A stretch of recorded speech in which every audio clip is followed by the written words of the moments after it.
امریکہ توقع نہیں کر رہا تھا کہ ایران اس کو ترکی بترکی جواب دے گا۔ امریکہ حملہ کرے گا اور ایران کی جانب سے اتنا شدید جوابی حملہ ہوگا کہ امریکہ کے اپنے چھکے چھوٹ جائیں گے۔ اور اب ڈونلڈ ٹرمپ پریشان ہو گئے ہیں، کہتے ہیں کہ اب تو معاہدہ کرنا ہوگا، ہر صورت معاہدہ کرنا ہوگا، جلد از جلد معاہدہ کرنا ہوگا، کیونکہ ایران کسی طرح بھی امریکہ کے دباؤ میں نہیں آ رہا۔ اب جزیرہ قشم پر دوبارہ امریکہ نے حملہ کیا دباؤ ڈالنے کے لیے کہ ایران گھبرا جائے گا۔ دو روز پہلے بھی جزیرہ قشم پر حملہ ہوا تھا اور اس کی جوابی کارروائی میں کویت پر حملہ ہوا تھا، لیکن ایک بار پھر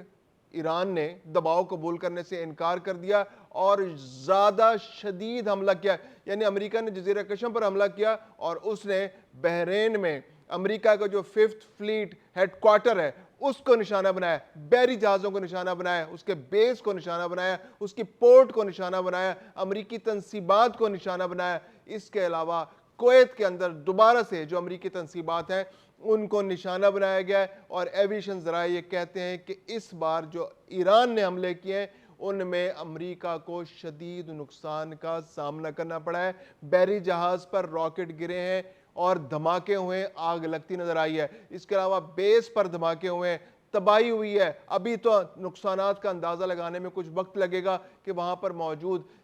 تنصیبات ہیں ان کو کتنا نقصان پہنچا ہے، راڈار کو کتنا نقصان پہنچا ہے، کیا وہاں پر کوئی بحری جہاز کھڑے تھے، یا پھر وہاں پر جو کویت کے اندر وہاں پر فضائیہ کی ان کی پریزنس تھی امریکہ کی، یا وہاں فوجی تھے، فوجیوں کے زخمی ہونے کی اطلاعات تو کویت سے اور بحرین سے ملی ہے، لیکن ابھی ان کی تصدیق ہونا باقی ہے۔ امریکہ کے ہوش اڑے ہوئے ہیں، کیونکہ امریکہ کو اندرونی طور پر بھی دباؤ کا سامنا ہے، اور جس طرح وہ توقع کر رہے تھے کہ ایران بھیگی بلی کی طرح ان کے پاس بھاگتا ہوا آئے گا اور جو مطالبات امریکہ رکھے گا وہ فوری طور پر مان لے گا، تو ایسا بھی کچھ نہیں ہو رہا۔ اب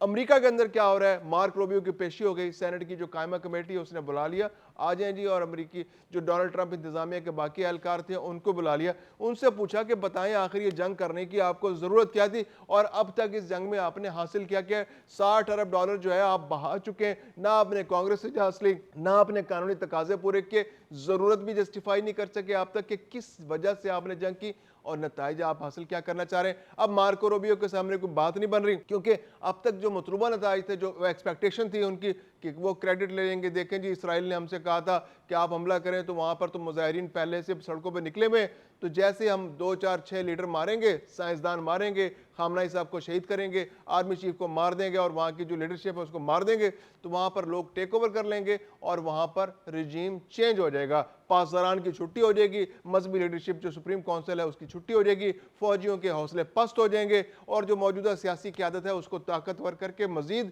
اگر وہ تعاون کرتی تو اسی کو آگے بڑھا دیں گے، نہیں تو پھر وہ جو پرانے بادشاہ صاحب ہیں ان کے بیٹے کو رضا صاحب جو ہیں ان کو واپس لا کر تخت پر بٹھا دیں گے اور ایک کٹ پتلی انتظامیہ وہاں بن جائے گی۔ لیکن ایسا کچھ بھی نہیں ہوا۔ ایران نے مزاحمت کی، بھرپور مزاحمت کی، سرنڈر نہیں کیا۔ ایک حملہ ہوا اپنی بساط کے مطابق، بلکہ اپنی بساط سے بڑھ کر جوابی کارروائی کی، اور امریکہ اور اسرائیل کو بھرپور نقصان پہنچایا۔ گلف ممالک کے اندر جہاں جہاں امریکی پریزنس تھی اس کو بھرپور نقصان پہنچایا گیا۔ اب جبکہ امریکہ جو ہے وہ یہ کہہ رہا ہے کہ جو رجیم چینج والی بات بھی پوری نہیں ہو سکی، پھر ایٹمی ریکٹرز والی بات تھی، تو ایران اس پر بھی ابھی پوری طرح تیار نہیں ہو رہا۔ اگرچہ اطلاعات یہی آتی ہیں کہ یورینیم افزودگی کے معاملے پر ایران بہت زیادہ فلیکسیبلٹی شو کر رہا ہے اور کہہ رہے ہیں کہ ہم ایٹم بم نہیں بنائیں گے، ایٹم بم پہ تو ہمارا فتویٰ موجود ہے، خمینی صاحب فتویٰ دے چکے ہیں کہ ہم نے ایٹم بم نہیں بنانا، لیکن اس کے باوجود ایران سے خطرات موجود ہیں۔ اور امریکہ اب جو مارک روبیو کہہ رہے ہیں، مارک روبیو جو ہے اپنی لنگوٹی چھوڑ کر بھاگنے کے چکر میں، کیونکہ ڈونلڈ ٹرمپ جو ہے وہ کہہ رہے ہیں کہ ہم نے مذاکرات کرنے، جلد از جلد مذاکرات کرنے، معاہدہ کرنے، وقت آ گیا معاہدہ کرو اور نکلو یہاں سے۔ اب مارک روبیو صاحب کہہ رہے ہیں کہ جی اگر ایران کہہ دے کہ آپ نے حرمز کو ہم کھول دیتے ہیں اور وہاں سے ٹیکس وصولی نہیں کرتے تو ہم بات چیت آگے بڑھ سکتی ہے،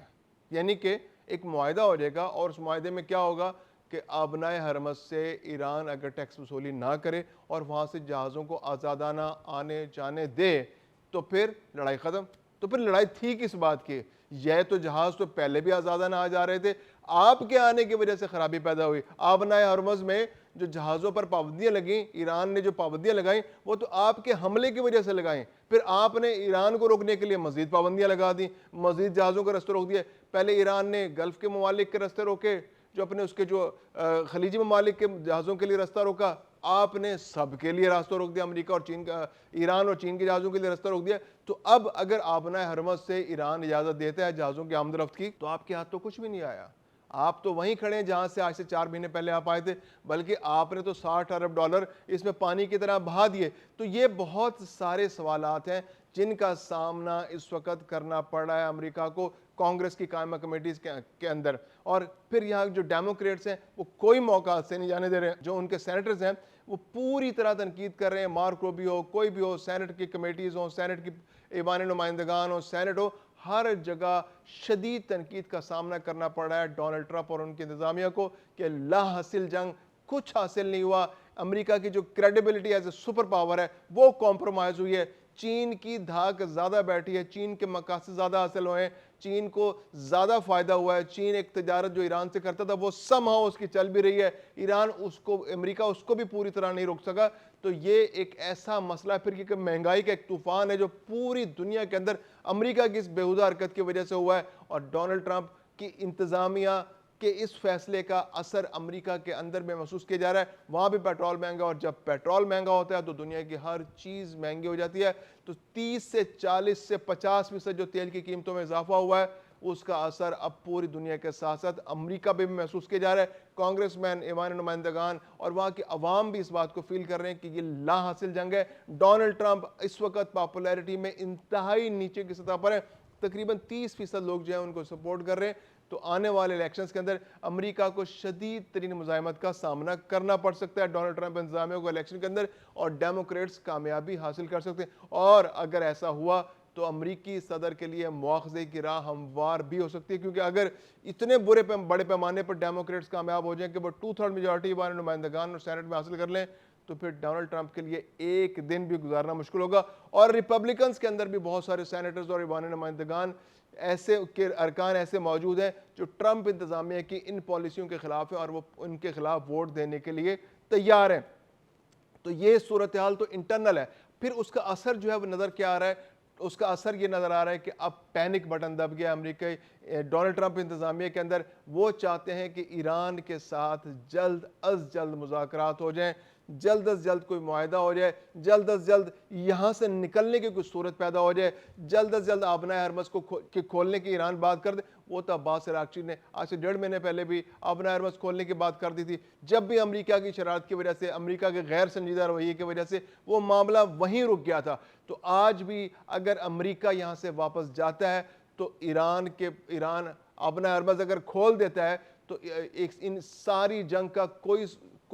جواز موجود نہیں رہتا، اور امریکہ کو ہر صورت یہاں سے نکلنا ہے، اور اس کے لیے وہ بہانے ڈھونڈ رہا ہے۔ اب اس کو بہانہ نہیں مل رہا کس طرح اس کے فیس سیونگ ہو جائے، وہ جا کے اپنے آپ کو وکٹوریس قرار دے کہ میں تو بہت بڑا فاتح ہوں، میں ایک بہت بڑا مارکا سر کر کے آ رہا